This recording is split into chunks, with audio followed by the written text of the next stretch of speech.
아유, 그렇게 열심히 살았는데 이제 살만하게 됐다 싶었더니 갑자기 가셨다. 쓸 것 참아가면서 한 푼 한 푼 모았는데 써보지도 못하고 떠났다. 혹시 누군가의 장례식장에서 이런 이야기를 주고받은 적은 있으십니까? 모든 사람에게 다 해당되는 일은 아니지만 이런 이야기를 들을 때 우리는 문득 산다는 것에 대하여서 생각해 보게 되죠. 참 안타까운 일이 아닐 수가 없는데요. 전도자도 그와 같은 심정을 우리에게 전해주고 있습니다.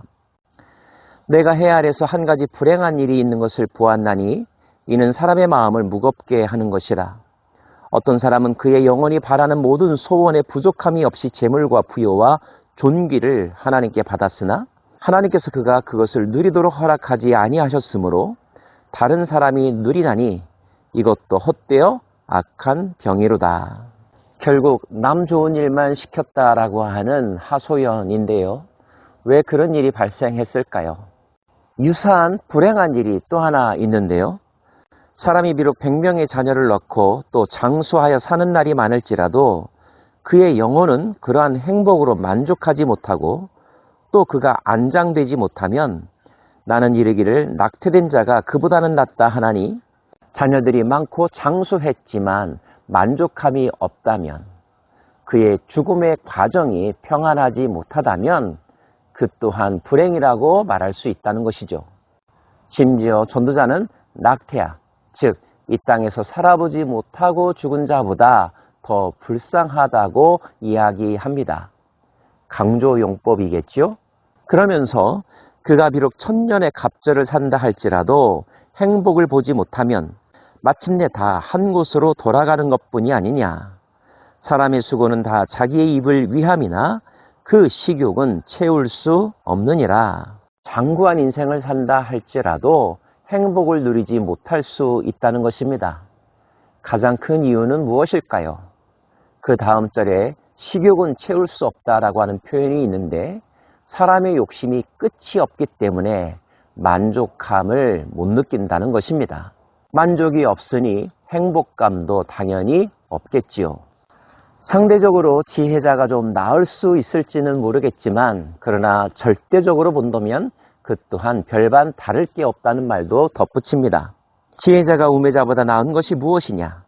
살아있는 자들 앞에서 행할 줄을 아는 가난한 자에게는 무슨 유익이 있는가?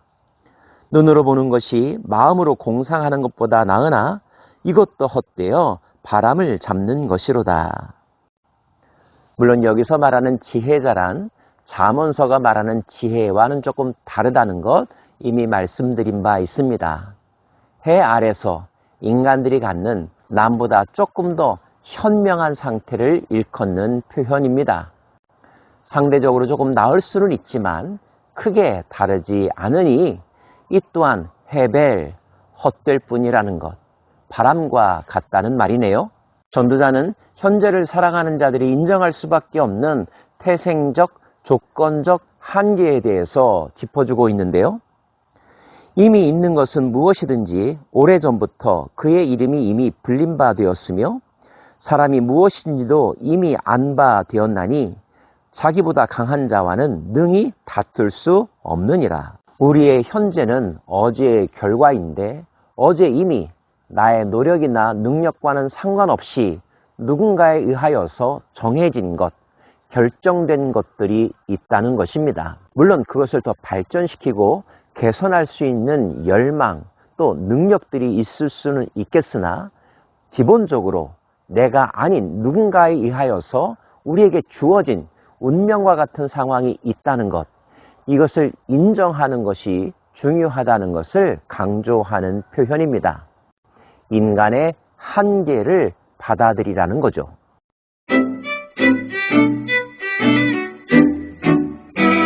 11절 12절입니다. 헛된 것을 더하게 하는 많은 일들이 있나니 그것들이 사람에게 무슨 유익이 있으랴. 헛된 생명의 모든 날을 그림자같이 보내는 일평생의 사람에게 무엇이 낙인지를 누가 알며 그 후에 해 아래서 무슨 일이 있을 것을 누가 능히 그에게 고하리요. 헛된 생명의 모든 날, 그림자 같은 인생, 씁쓸하지만 우리가 인정할 수밖에 없는 인생의 한 단면입니다. 그림자라고 하는 단어는 실체가 없다는 것, 어두움이라는 것을 우리들에게 상기시켜 주죠. 인생은 어떤 면에서 분명 그런 것 같습니다. 그래서 쓸쓸하고 그래서 우울하기도 하죠. 그렇다면 우리의 인생은 아무런 소망이 없는 것일까요? 아닙니다. 그것이 전부라면 하나님께서 인간을 창조하신 의미가 없지 않겠습니까? 오늘 말씀은 인생의 어떤 단면에 이러한 점이 있다는 것을 우리들에게 상기시켜 주는 것입니다. 상기시켜 주는 이유는 겸손하라고 하는 의도이죠. 조금 잘 나간다고 해서 잘난 척하지 말라는 것입니다. 뭔가를 해냈다고 해서 자기 자신을 과대평가하지 말라는 뜻도 담겨져 있습니다. 하나님은 우리 인생이 그런 약점, 한계가 있음에도 불구하고 하나님이 정하신 방법 안에서 인생에게 주신 아름다운 복들, 영생의 복을 충분히 누릴 수 있음을 가르쳐 주셨습니다. 우리에게 그 길을 보여주셨죠. 그 길이 바로 길이요, 진리요, 생명이신 예수 그리스도를 통하는 길입니다. 그리스도 안에서 우리는 새로운 인생, 영적인 삶, 진정으로 풍요로운 삶을 살 수 있다고 말씀하여 주십니다. 그리스도의 사랑이 우리를 강권하시는도다. 우리가 생각한 것에 한 사람이 모든 사람을 대신하여 죽었은즉 모든 사람이 죽은 것이라. 그가 모든 사람을 대신하여 죽으심은 살아있는 자들로 하여금 다시는 그들 자신을 위하여 살지 않고 오직 그들을 대신하여 죽었다가 다시 살아나신 이를 위하여 살게 하려 하심이라. 그러므로 우리가 이제부터는 어떤 사람도 육신을 따라 알지 아니하노라. 비록 우리가 그리스도도 육신을 따라 알았으나 이제부터는 그같이 알지 아니하노라. 그런즉 누구든지 그리스도 안에 있으면 새로운 피조물이라. 이전 것은 지나갔으니 보라 새 것이 되었도다.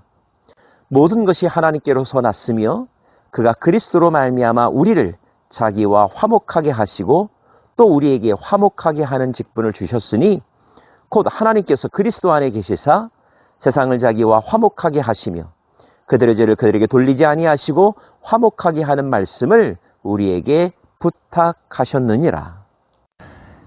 인간의 한계, 인생의 부정적인 면만을 바라보면 우리는 우울증에 걸리지 않을 수가 없습니다. 그러나 눈을 들어서 하나님을 바라보고 하나님께서 우리에게 제시하신 길을 찾아간다면 보잘것없는 우리의 환경과 조건 속에서도 우리는 영생을 맛볼 수 있답니다. 그 나라에 우리를 들어가게 하기 위하여 하나님께서 보내주신 선물, 예수, 그 예수를 우리의 그리스도로 믿고 사는 저와 여러분, 그 믿음이 온전한 믿음이기를 원하며 그 믿음 안에서 참된 기쁨과 행복의 삶을 누리는 허무하나 허무하지 않은 인생, 약하나 강한 인생, 유한하나 영원한 삶을 살아가는 저와 여러분 되기를 원합니다. 기도합시다.